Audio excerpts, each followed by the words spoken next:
할렐루야. 좌우로 잘 오셨습니다. 반갑습니다. 예. 또 온라인으로 예배드리는 분들도 주 안에서 환영합니다. 이제 계속해서 진행되는 주제 설교의 오늘 주제는 한번 우리 입으로 고백을 해보겠습니다. 환대는 정체성이다. 정체성이다. 여러분, 왜 환대가 정체성일까요?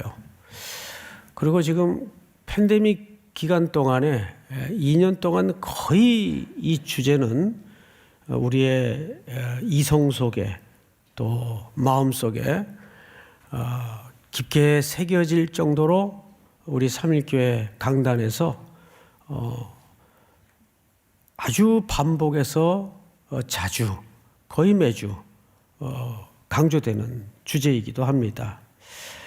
그러면 여러분들은 이렇게 퍼뜩 환대라는 이야기를 이제 익숙할 텐데 그 단어를 이렇게 듣거나 떠올리면 제일 먼저 떠오르는 이미지가 뭡니까?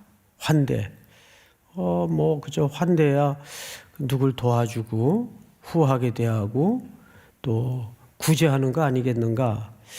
예, 분명 환대라는 주제 속에는 그런 구제적 요소가 틀림없이 담아져 있는 것은 사실입니다. 자, 그런데 오늘 우리는 왜 그럼에도 불구하고 환대는 남을 도와주는 것이다, 환대는 구제하는 것이다 이렇게 제목을 잡지 않고 왜 환대는 정체성이라고 잡았을까?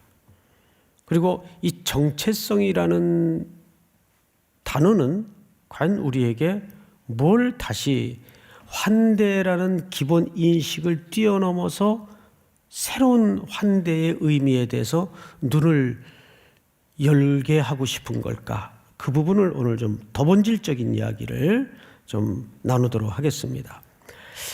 환대라는 국어 사전적 의미는 이렇게 설명을 했더군요. 반갑게 맞아 후하게 대접한다.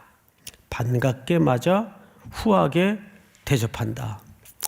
근데 여러분, 사실 현대인들이 이런 태도로 환대를 하기에는 시대 자체가 그렇게 녹록치 않잖아요. 어느 때보다도 타인에 대해서 전부 마스크도 끼고 있고 또 저 사람이 어떤 사람인지도 모를 텐데 타인에 대한 불안감 또 두려움 이런 것이 사회 곳곳에 배겨져 있단 말이에요. 근데 상대방이 어떤 존재인지를 알고 우리가 이렇게 선뜻 문을 열고 다가설 수 있을까? 그게 쉽지 않은 주제죠. 그래서 우리는 첫 번째로 이 환대라는 주제를 단순히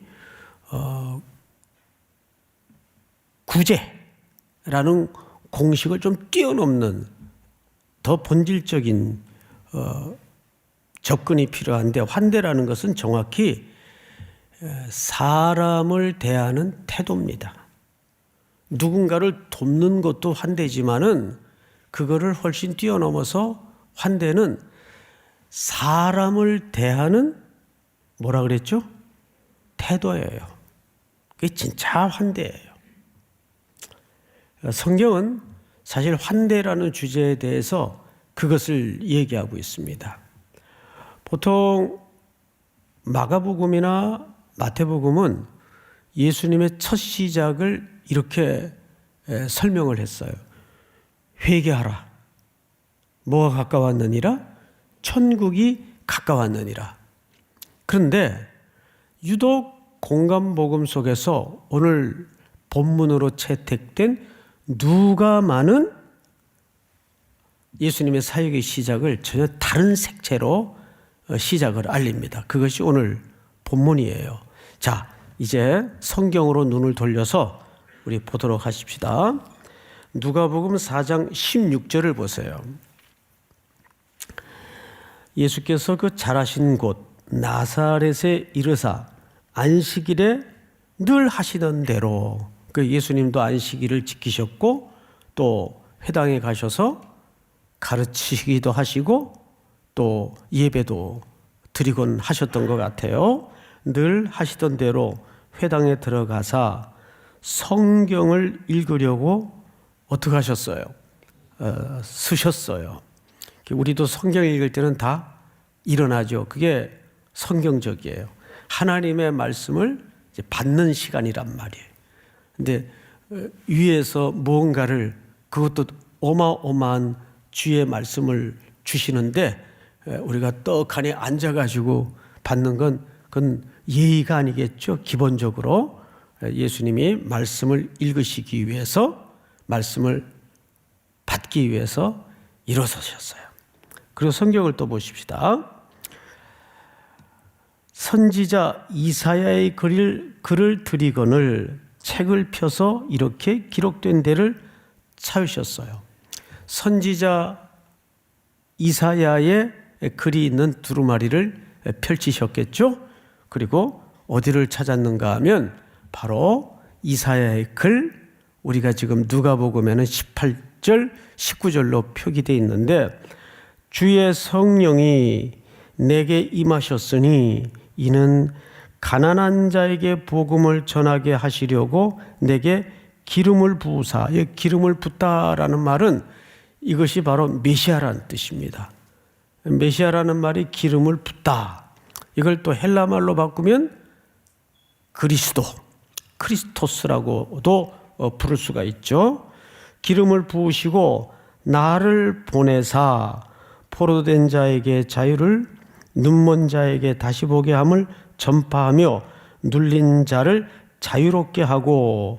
우리 19절 다 같이 한번 읽겠습니다. 시작. 주의 은혜의 해를 전파하게 하려 하심이라 하였더라. 예, 거기 보시면 주의 은혜의 해를 전파하게 하려 하심이라.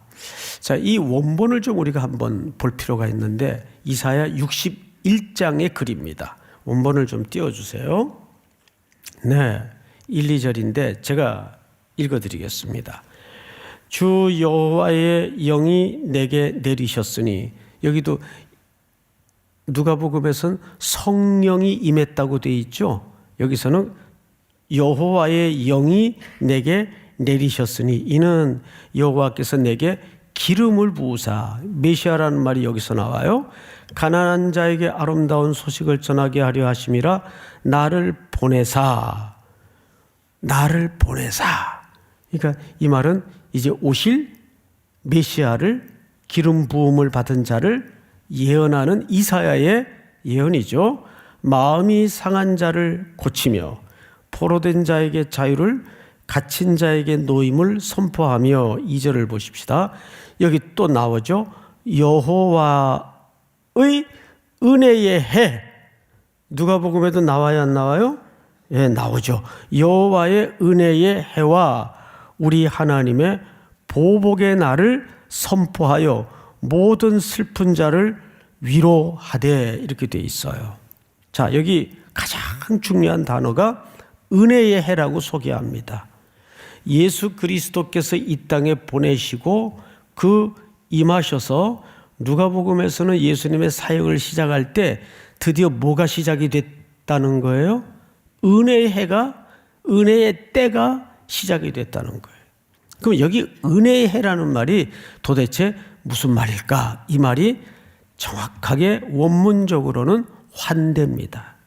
이 은혜가 받아들여짐, 그런 의미예요. 그러니까 이 은혜는 무슨 뜻이라고요? 환대하는 거예요. 누가? 예수님이 이 땅에 하나님에 의해서 왜 보냄을 받았죠? 우리를 어떻게 하기 위해서? 환대해 주기 위해서. 그러면 도대체 이 환대라는 것은 어떤 내용을 담아내고 있었는가? 성경을 봤더니 이렇게 소개됩니다. 이사야서 61장 1절을 다시 보세요. 주 여호와의 영이 내게 내리셨으니 이는 여호와께서 내게 기름을 부으사 가난한 자들에게 아름다운 소식을, 또 마음이 상한 자를 고치며 포로된 자에게 자유를, 갇힌 자에게 노임을 선포하며, 이 글을 세례 요한도 알고 있었어요. 그런데 자기가 옥에 갇혔는데 분명히 자기가 소개한 그 그리스도가, 메시아가, 그 예수님이 갇힌 자기를 그대로 그냥 방치하고 두는 듯한 오해를 가졌어요. 그래서 옥에 갇힌 세례 요한이 제자들에게 예수님을 보내죠. 예수님에게 보내죠. 그래서 오실 그이가 당신 맞는 겁니까? 이렇게 질문을 던졌던 이야기를 성경에서 여러분 기억할 거예요. 그러니까 우리가 이해하는 성경의 내용과 이 땅의 사람들이 이해하는 성경의 내용이 이렇게 시각 차이가 벌어질 수 있어요.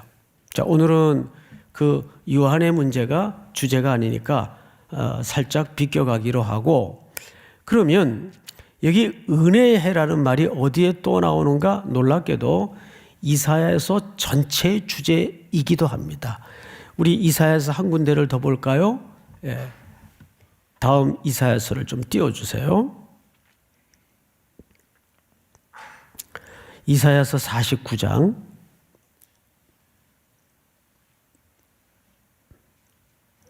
예, 제가 그냥 읽어드리겠습니다. 예, 뜨질 않는데. 여호와께서 이같이 이르시되 은혜의 때에 내가 네게 응답하였고 구원의 날에 내가 너를 도왔도다. 내가 장차 너를 보호하여 너를 백성의 언약으로 삼으며 나라를 일으켜 그들에게 이 황무하였던 땅을 기업으로 상속하게 하리라. 여기에서도 보니까 은혜의 때라는 말이 소개돼요. 은혜의 때. 이 말이 환대의 날에. 그러니까 결국 예수님께서 이 땅에 오신 목적은 어디에 있습니까? 포로된 자, 억눌린 자, 공고한 자를 뭐 하기 위해서 오셨어요? 환대하기 위해서 오셨어요. 이것이 성경의 일관된 흐름이에요. 하나님은 예수 그리스도를 왜 보내셨어요? 우리를 환대하기 위해서 부르셨어요. 그 환대라는 말은 단순히 구제라는 간단한 의미만 녹아져 있는 게 아니에요. 우리의 전 존재를 절망에 놓여 있고 죄악의 포로가 돼 있고 죽을 수밖에 없었던 자리에 있던 인생들을 맞아주시기 위해서, 환대해 주시기 위해서 아들 예수 그리스도를 이 땅에 보내신 겁니다. 자, 그런데 예수님은 어떻게 그 환대를 이루시는가? 성경을 한 군데만 더 보도록 하십시다. 우리 레위기 25장을 좀 열어주세요. 레위기 25장 8절. 너는 7 안식년을 계수할지니. 자, 안식년이 7이면 몇 년이 지나야 됩니까?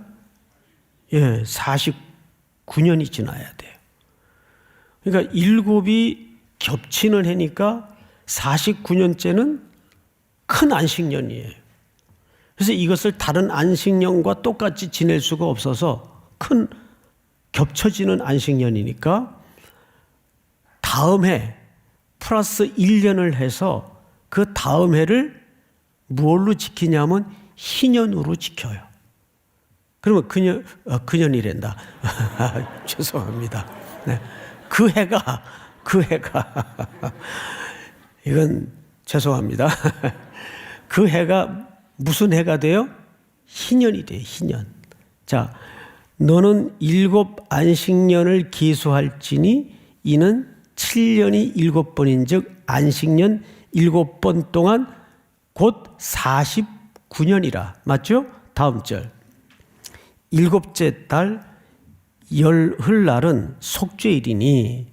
놀랍게도 언제부터 헤아리기 시작하냐면 7월 10일, 유대 달력입니다.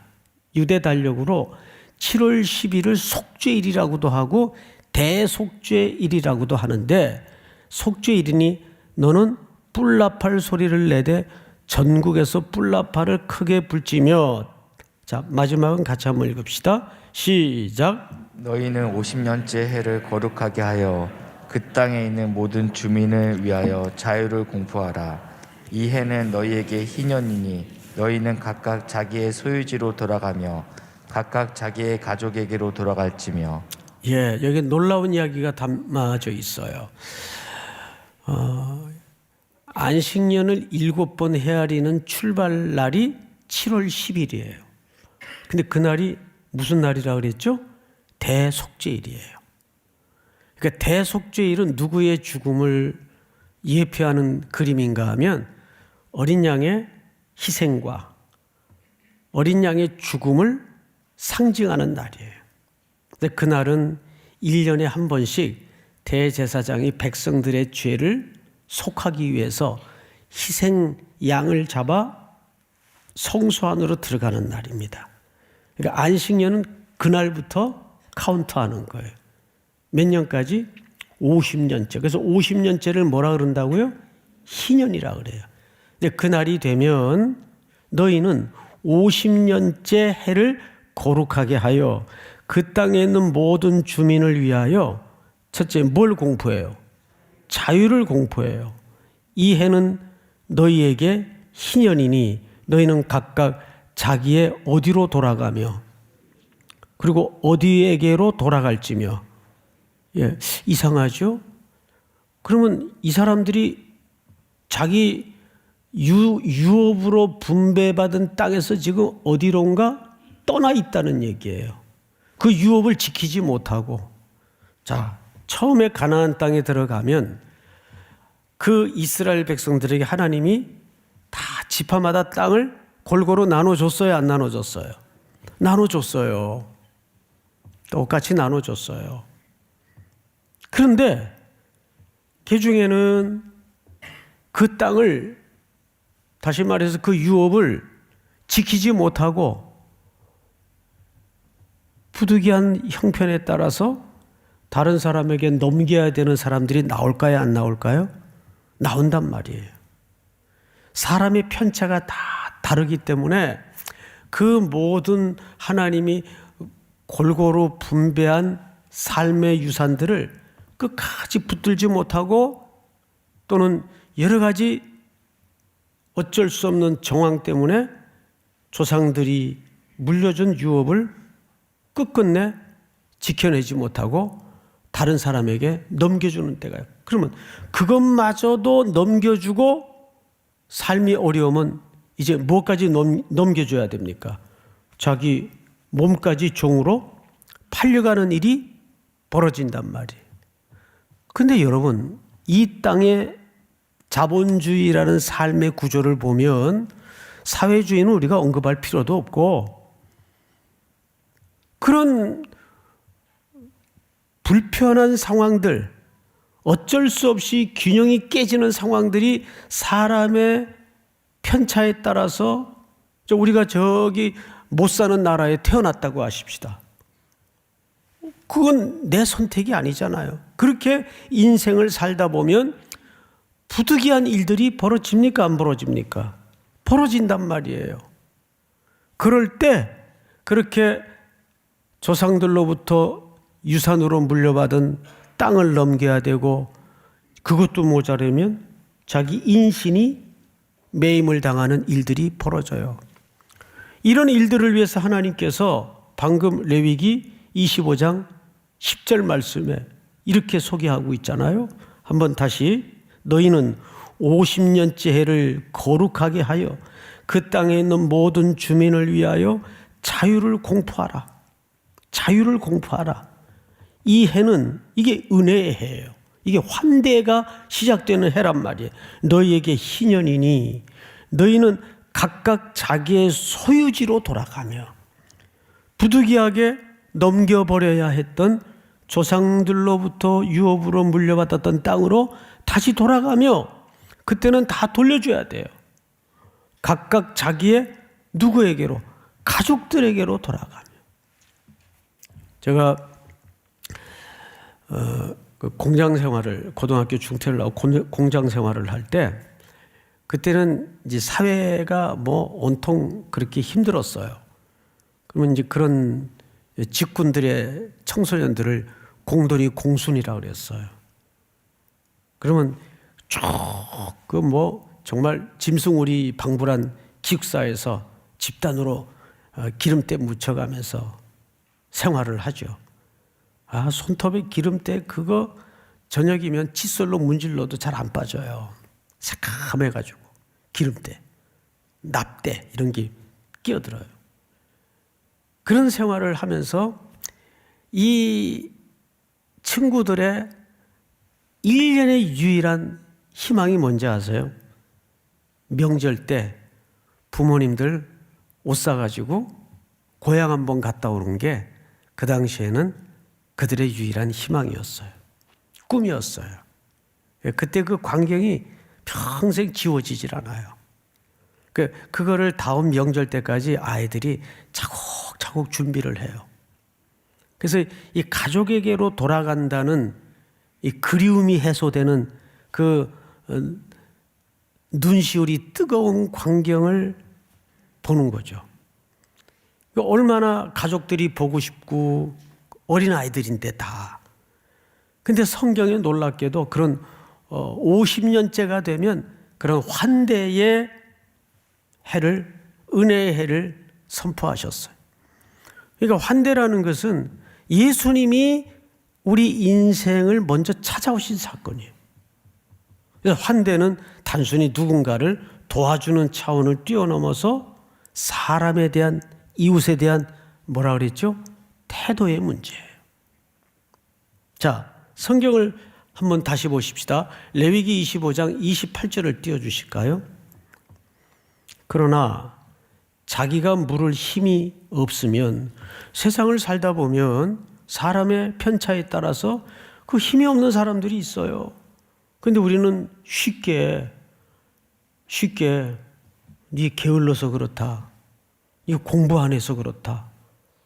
이런 식으로 그런 분들을 함부로 판단하고 정죄하고 말하고 대하는 우리 속에 그 교만한 모습을 깜짝깜짝 놀라면서 발견하지 않습니까?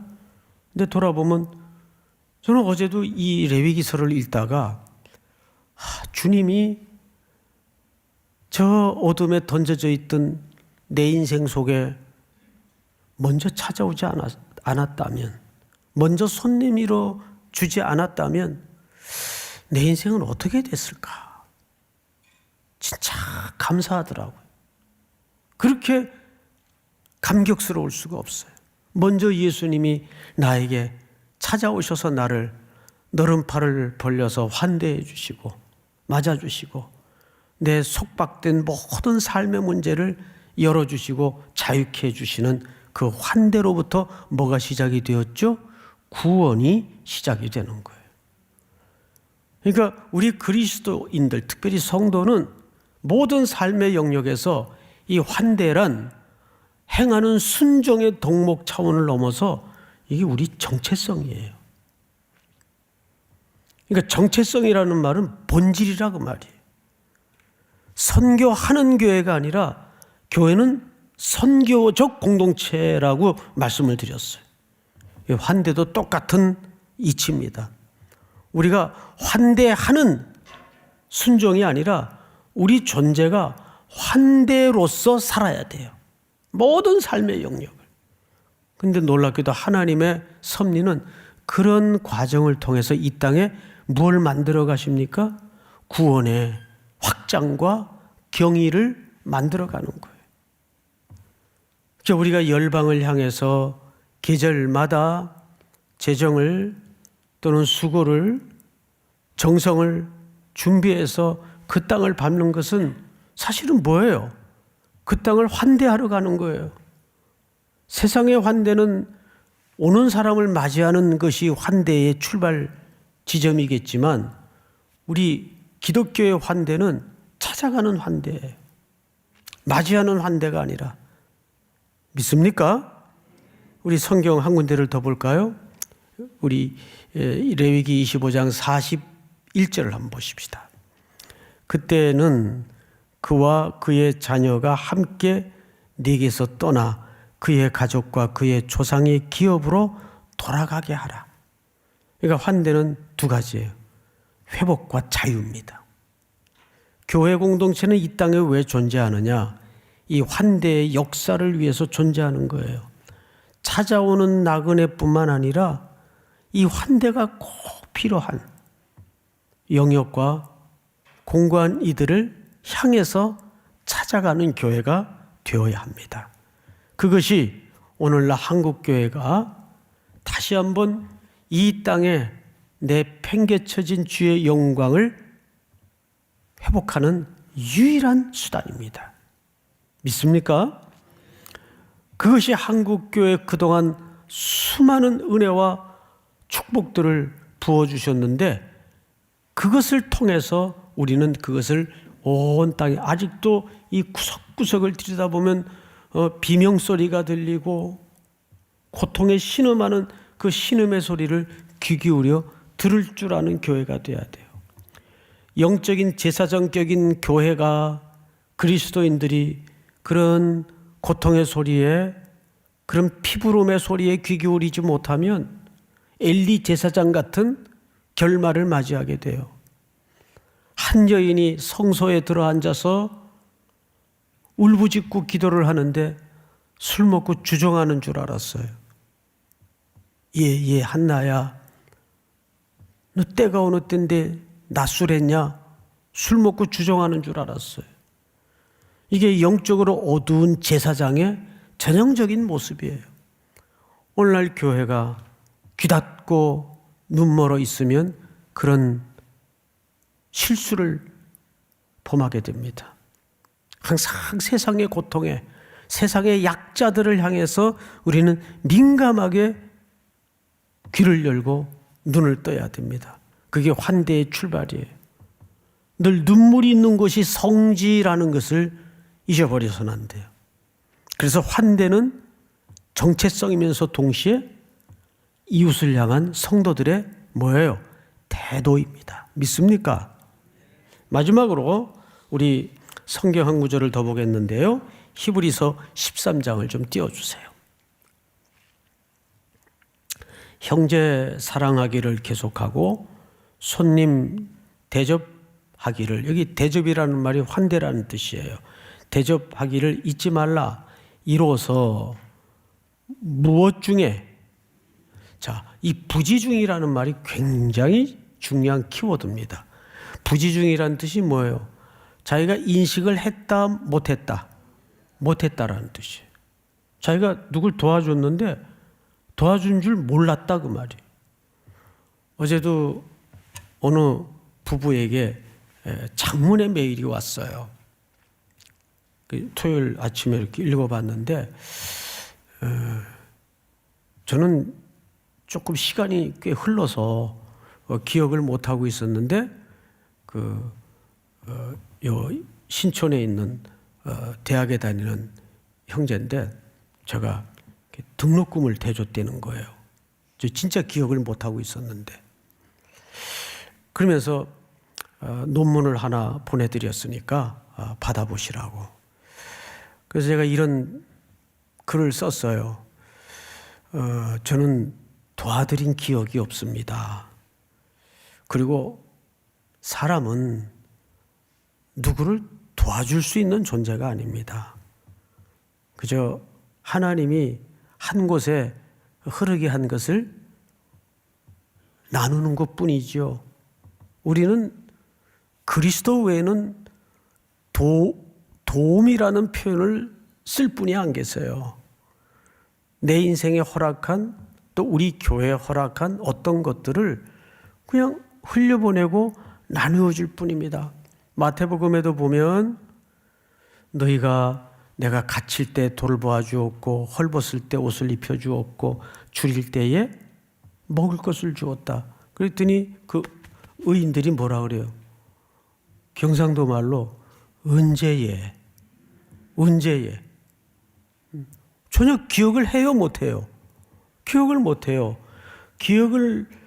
부지 중에 기억을 못한다는 것은 무슨 뜻이에요? 그거를 본성으로 했다는 뜻입니다.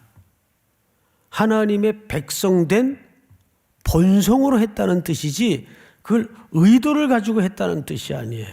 바로 그게 정확한 정체성의 정의예요.